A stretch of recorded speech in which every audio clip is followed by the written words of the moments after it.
Namaste. Today in this video we're going to talk about one of the very important and the foundation pose, chaturanga dandasana. We are doing this posture lots of time in our yoga practices. This is one of the very effective, very beneficial pose. This posture strengthens our core, and when we talk about core is a group of muscle. The work of core is to protect our spine and to protect our pelvis, and it makes our physical activity very easy and very safe if we have very good core. So it's very important to practice this posture in a correct way. We need to understand what actually happening in this pose. Sometimes it happens, people they are not doing in a proper manner, they start having some issue out of that, some pain, some injuries happen. So we can do the modification, but that's important that you will do in a proper alignment. So we will see step by step the action we will understand. So first we will see from the sitting position what actually the position of the arm, because the most common thing happens in this pose is your arms are going out, you start rounding the back, you are collapsing into the pose, which is not a correct way of doing the pose. So your elbows going like this, in this way. So you need to understand, you can understand from this position, this will be the position of your arms. You need to bend your elbows at 90 degree only. It will not go out. So just imagine this position when you are doing the pose. Your chest will be open. You will not do the retraction of the scapula. At the same time, you will not do protraction. Neither you will squeeze your shoulders, nor you will draw them away from the spine. So we can see the neutral rotation, neutral movement of the scapula we need here. You need to strongly engage your core, that you will not start arching or start rounding your back. You need to engage your thighs, that you will not feel any pressure on your lower back, and your glutes also. You will do Moola Bandha and the Udyan Bandha here in this pose. Now we will see the pose, and step by step we will move. No need to rush, just understand what action happening during the posture. That's very important.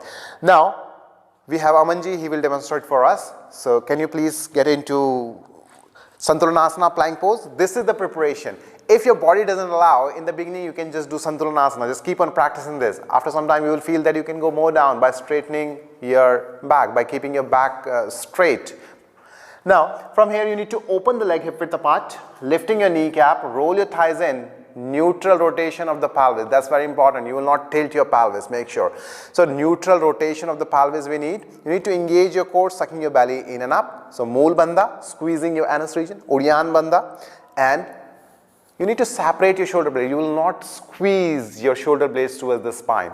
Now from here, very gently we will go, and you need to see this position, your wrist will be just below the shoulder, and with exhalation, by maintaining the straight back, slowly you will go down, elbow closer, separating your shoulder blades. This you need to maintain a straight body like a stick, and then slowly relax. Neck also will be stable, and then relax, just relax completely.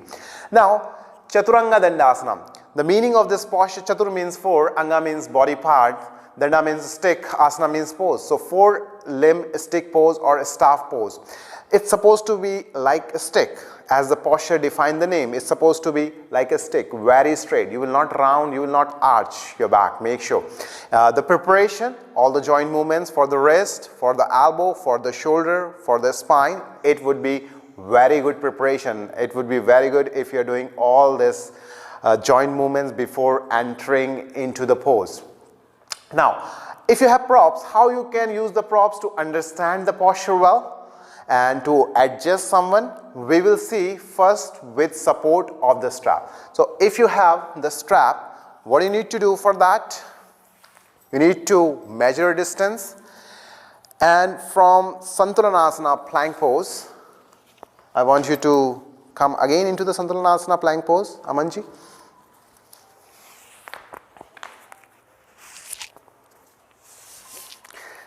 And then drop your knees down into the sitting position, sit down on your heels. So how you will measure your distance? So you need to straighten your arms, because we are entering from the plank position. So with the straight arms, I will measure the distance. Straight your arms in the front. Now just above the elbow. Make sure always you will tie the strap above the elbow. So this much we need. So you can see this is the position.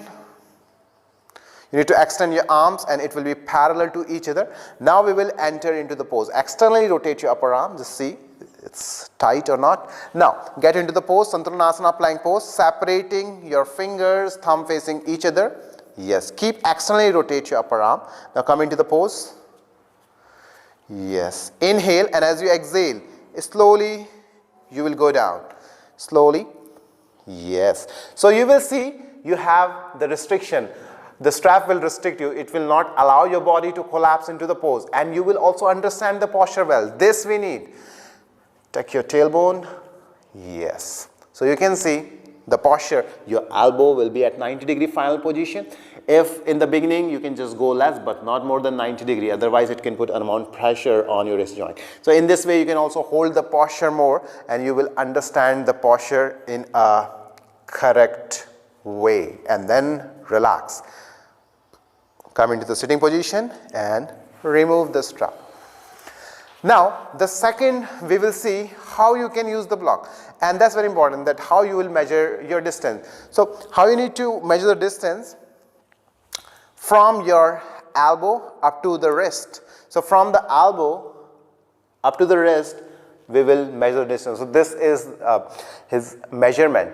But sometime body proportion is like this, wrist it ends here. So you can also use block in this way. In a different way you can use. Now in this way you need 4 blocks. But for Amanji we have this measurement, so we will use the block in this way.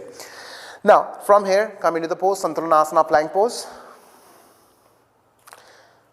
Yep, with the straight arms first. Open your legs hip width apart. Now where you will place the block, your middle finger will be touching to the block, and when you are moving into the pose you need to place just under your shoulder. And make sure you will not put all your body weight forward. It's supposed to be balanced. Inhale, with exhalation, you need to go down. So you will see that space where you will place the block. So you can see the posture. This is the pose. So in this way you will understand the pose well, what actually happening in this pose.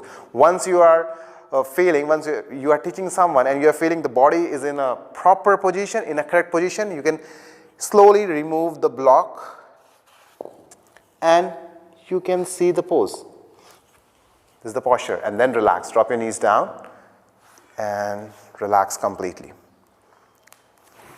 So this is the posture, chaturanga dandasana. Just practice this pose in a correct in a proper manner. Preparation is very important, and hope this video will be helpful for you to do this posture and to gain the maximum benefit out of that without having any injuries, any problem. Thank you. Namaste.